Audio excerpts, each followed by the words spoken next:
Hello friends, ಎಲ್ಲರಿಗೂ ನಮಸ್ಕಾರ. ಶ್ರೀಕೃಷ್ಣ ಕ್ರಿಯೇಷನ್ಸ್ಗೆ ನಿಮ್ಮೆಲ್ಲರಿಗೂ ಸ್ವಾಗತ.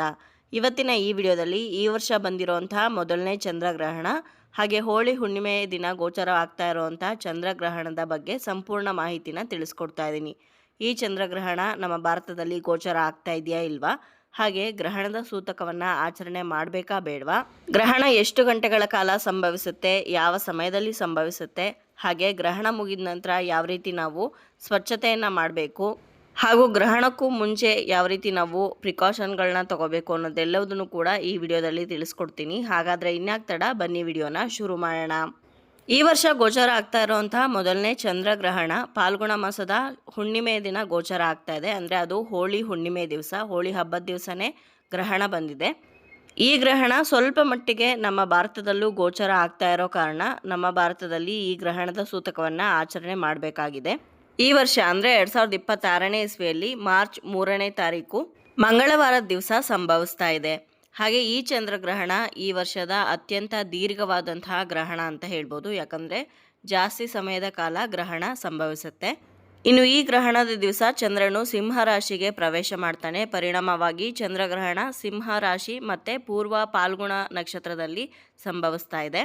ಇನ್ನು ಮಾರ್ಚ್ 3ನೇ ತಾರೀಕು ಮಂಗಳವಾರದ ದಿವಸ ಗೋಚರ ಆಗ್ತಾ ಇರುವಂಥ ಈ ಚಂದ್ರಗ್ರಹಣ ಭಾರತದಲ್ಲಿಯೂ ಕೂಡ ಕೆಲವು ನಿಮಿಷಗಳ ಕಾಲ ಕಂಡುಬರೋದ್ರಿಂದ ಸೂತಕವನ್ನು ಆಚರಣೆ ಮಾಡಬೇಕಾಗಿದೆ. ಇವಾಗ ಈ ಚಂದ್ರಗ್ರಹಣ ಯಾವ ಸಮಯದಲ್ಲಿ ಗೋಚರವಾಗುತ್ತೆ ಹಾಗೆ ಯಾವಾಗ ಮುಕ್ತಾಯಗೊಳ್ಳುತ್ತೆ ಅನ್ನೋದನ್ನು ತಿಳ್ಕೊಳ್ಳೋಣ. ಮಾರ್ಚ್ 3ನೇ ತಾರೀಕು ಮಂಗಳವಾರದ ದಿವಸ ಮಧ್ಯಾಹ್ನ 3:20 ಚಂದ್ರಗ್ರಹಣ ಆರಂಭವಾಗುತ್ತೆ. ಹಾಗೆ ಸಂಜೆ 6:47 ಈ ಚಂದ್ರಗ್ರಹಣ ಕೊನೆಗೊಳ್ಳುತ್ತೆ. ಒಟ್ಟಾಗಿ ಚಂದ್ರಗ್ರಹಣ 3.5 ಗಂಟೆಗಳು ಸಂಭವಿಸುತ್ತೆ.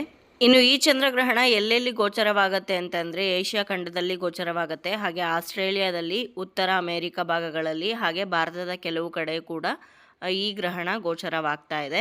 ಇನ್ನು ಕೆಲವರು ಕೇಳ್ಬೋದು, ಚಂದ್ರಗ್ರಹಣ ಮಧ್ಯಾಹ್ನ 3:20 ಶುರುವಾದರೆ ನಮ್ಮ ಭಾರತದಲ್ಲಿ ಚಂದ್ರೋದಯ ಆಗೇ ಇರಲ್ಲ, ಯಾವ ರೀತಿ ಸೂತಕ ಇರುತ್ತೆ ಅಂತ. ಆದರೆ ಚಂದ್ರಗ್ರಹಣ 6:47 ಕೂಡ ಇರುತ್ತೆ. ಹಾಗಾಗಿ ಚಂದ್ರೋದಯ ನಮ್ಮ ಭಾರತದಲ್ಲಿ 6:22 ಆಗುತ್ತೆ. ಭಾರತದಲ್ಲಿ ಕೇವಲ 25 ನಿಮಿಷಗಳ ಕಾಲ ಮಾತ್ರನೇ ಚಂದ್ರಗ್ರಹಣ ಗೋಚರ ಆಗೋದು. ಅದರಲ್ಲೂ ಕೆಲವು ಕಡೆ ಚಂದ್ರ ಬೇಗ ಉದಯ ಆಗ್ತಾನೆ, ಕೆಲವು ಕಡೆ ಲೇಟಾಗಿ ಉದಯ ಆಗೋದ್ರಿಂದ ಚಂದ್ರಗ್ರಹಣದ ಅವಧಿ ಬೇರೆ ಬೇರೆ ರಾಜ್ಯಗಳಲ್ಲಿನ ಚಂದ್ರೋದಯವನ್ನು ಅವಲಂಬಿಸಿರುತ್ತೆ. ಇನ್ನು ಈ ಗ್ರಹಣ ಭಾರತದಲ್ಲಿ ಗೋಚರ ಆಗ್ತಾ ಇರೋದ್ರಿಂದ ಸೂತಕವನ್ನು ಆಚರಣೆ ಮಾಡಲೇಬೇಕು.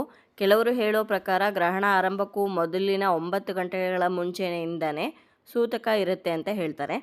ಆದರೆ ಎಲ್ಲರಿಗೂ ಗ್ರಹಣ ಆರಂಭ ಆಗೋದಕ್ಕಿಂತ 9 ಗಂಟೆ ಮುಂಚೆಯಿಂದನೇ ಉಪವಾಸ ಎಲ್ಲ ಇರೋದಕ್ಕೆ ಬಹಳನೇ ಕಷ್ಟ ಆಗುತ್ತೆ. ವಯಸ್ಸಾಗಿರೋರು ಇರ್ತಾರೆ, ಗರ್ಭಿಣಿ ಸ್ತ್ರೀಯರು ಇರ್ತಾರೆ, ಚಿಕ್ಕ ಮಕ್ಕಳು ಇರ್ತಾರೆ, ಹಾಗೆ ಉದ್ಯೋಗಕ್ಕೆ ಹೋಗೋವಂಥ ಪ್ರತಿಯೊಬ್ಬರಿಗೂ ಕೂಡ 9 ಗಂಟೆಗಳ ಕಾಲ ಮೊದಲಿಂದನೇ ಉಪವಾಸ ಇರೋದು ತುಂಬಾ ಕಷ್ಟ. ಹಾಗಾಗಿ ಬರೀ ಗ್ರಹಣದ ಸಮಯದಲ್ಲಿ ಉಪವಾಸ ಇದ್ದರೆ ಸಾಕು. ಅಂದರೆ ಆ ಸಮಯದಲ್ಲಿ ಬೇರೆ ಏನು ಸೇವನೆ ಮಾಡದೇ ಇದ್ದರೆ ನಡೆಯುತ್ತೆ. ಇನ್ನು ಗ್ರಹಣ ಆರಂಭ ಆಗೋದಕ್ಕಿಂತ ಸ್ವಲ್ಪ ಸಮಯದ ಮುಂಚೆ ಏನೇನು ಮಾಡಬೇಕು ಅಂತಂದರೆ, ನಿಮ್ಮ ಮನೆಯಲ್ಲಿ ಏನಾದರೂ ಆಹಾರ ಪದಾರ್ಥಗಳು ಉಳಿದಿದ್ರೆ ಅವುಗಳಲ್ಲಿ ದರ್ಬೆಯನ್ನು ಅಥವಾ ಗರಿಕೆಯನ್ನು ಹಾಕಿ ಇಡೋದು ಒಳ್ಳೆಯದು. ಹಾಗೆ ದೇವರ ಮನೆ ಬಾಗಿಲನ್ನು ಹಾಕಿರಬೇಕು. ಗ್ರಹಣದ ಸಮಯದಲ್ಲಿ ತಿನ್ನೋದು, ಸ್ನಾನ ಮಾಡೋದು, ಮಲಗೋದು ಈ ರೀತಿ ಕೆಲಸಗಳನ್ನು ಮಾಡಬಾರ್ದು. ಏನು ಮಾಡಬೇಕು ಅಂತಂದರೆ ಜಪವನ್ನು ಮಾಡಬೇಕಾಗತ್ತೆ, ದೇವರ ಸ್ಮರಣೆಯನ್ನು ಮಾಡಬೇಕು. ಯಾವುದೇ ಜಪ ಆದರೂ ಪರವಾಗಿಲ್ಲ. ಗ್ರಹಣ ಮುಗಿದ ನಂತರ ಮನೆಯಲ್ಲೆಲ್ಲ ಸ್ವಚ್ಛ ಮಾಡಿ ತಲೆಗೆ ಸ್ನಾನ ಮಾಡಿಕೊಂಡು ಆನಂತರ ದೇವರ ಮನೆಯಲ್ಲಿರುವಂಥ ಎಲ್ಲ ದೇವರ ಸಾಮಗ್ರಿಗಳನ್ನು ತೊಳೆದು ಪೂಜೆಯನ್ನು ಮಾಡಬೇಕಾಗತ್ತೆ. ಇನ್ನು ಮನೆಯಲ್ಲಿ ಪೂಜೆ ಮಾಡಿದ ನಂತರ ನೀವು ದೇವಸ್ಥಾನಕ್ಕೆ ಹೋಗಿ ದೇವರ ದರ್ಶನವನ್ನು ಪಡ್ಕೊಂಡು ಬರ್ಬೋದು. ಹಾಗೆ ಯಾವ ರಾಶಿಯಲ್ಲಿ ಗ್ರಹಣ ಸಂಭವಿಸ್ತಾ ಇದೆಯೋ ಹಾಗೆ ಯಾವ ನಕ್ಷತ್ರದಲ್ಲಿ ಸಂಭವಿಸ್ತಾ ಇದೆಯೋ ಅಂಥವರು, ಅಂದರೆ ಇವಾಗ ಚಂದ್ರಗ್ರಹಣ ಸಿಂಹರಾಶಿಯಲ್ಲಿ ಸಂಭವಿಸ್ತಾ ಇರೋದ್ರಿಂದ ಸಿಂಹರಾಶಿಯವರು ಅವರ ಯಥಾಶಕ್ತಿಯ ಅನುಸಾರವಾಗಿ ಅಕ್ಕಿ, ಹಾಲು ಅಥವಾ ಬೆಳ್ಳಿ ಈ 3 ವಸ್ತುಗಳಲ್ಲಿ ಯಾವುದಾದ್ರೂ ಒಂದು ವಸ್ತುವನ್ನು ಬ್ರಾಹ್ಮಣರಿಗೆ ದಾನವನ್ನಾಗಿ ಕೊಡಬೇಕಾಗತ್ತೆ. ಈ ರೀತಿ ಅಕ್ಕಿ, ಹಾಲು ಅಥವಾ ಬೆಳ್ಳಿ ಈ 3 ವಸ್ತುಗಳಲ್ಲಿ ಒಂದು ವಸ್ತುವನ್ನು ದಾನ ಮಾಡೋದ್ರಿಂದ ಗ್ರಹಣ ದೋಷಗಳೇನಾದರೂ ಇದ್ದರೂ ಅದೆಲ್ಲವೂ ಪರಿಹಾರ ಆಗುತ್ತೆ. ಹಾಗೆ ಗ್ರಹಣದ ಸಮಯದಲ್ಲಿ ಅವರು ಆದಷ್ಟು ಮೃತ್ಯುಂಜಯ ಜಪವನ್ನು ಮಾಡೋದು ಬಹಳನೇ ಶ್ರೇಷ್ಠ. ನೋಡಿದ್ರಲ್ವ ಸ್ನೇಹಿತರೆ, ಇವತ್ತಿನ ಈ ವಿಡಿಯೋದಲ್ಲಿ ಈ ವರ್ಷ ಗೋಚರ ಆಗ್ತಾ ಇರುವಂಥ ಮೊದಲನೇ ಚಂದ್ರಗ್ರಹಣದ ಬಗ್ಗೆ ಸಂಪೂರ್ಣವಾಗಿ ಮಾಹಿತಿನ ತಿಳಿಸ್ಕೊಟ್ಟಿದ್ದೀನಿ. ಇವತ್ತಿನ ಈ ವಿಡಿಯೋ ನಿಮ್ಮೆಲ್ಲರಿಗೂ ಇಷ್ಟ ಆಗಿದೆ, ಉಪಯೋಗ ಆಗಿದೆ ಅಂತ ಭಾವಿಸ್ತೀನಿ. ವಿಡಿಯೋ ಇಷ್ಟ ಆಗಿದ್ರೆ ಲೈಕ್ ಮಾಡಿ, ಬೇರೆಯವ್ರಿಗೂ ಕೂಡ ಶೇರ್ ಮಾಡಿ. ಹಾಗೆ ನಿಮ್ಮ ಅನಿಸಿಕೆ ಅಭಿಪ್ರಾಯವನ್ನು ಖಂಡಿತವಾಗ್ಲೂ ಕಮೆಂಟ್ ಮೂಲಕ ಬರೆದು ತಿಳಿಸಿ. ಮತ್ತೊಂದು ಉಪಯುಕ್ತ ಪೂಜಾ ಮಾಹಿತಿಯೊಂದಿಗೆ ನಿಮ್ಮನ್ನ ಮತ್ತೆ ಭೇಟಿಯಾಗ್ತೀನಿ. ಅಲ್ಲಿಯವರೆಗೂ ಧನ್ಯವಾದಗಳು. ಲೋಕ ಸಮಸ್ತ ಸುಖಿನೋ ಭವಂತು.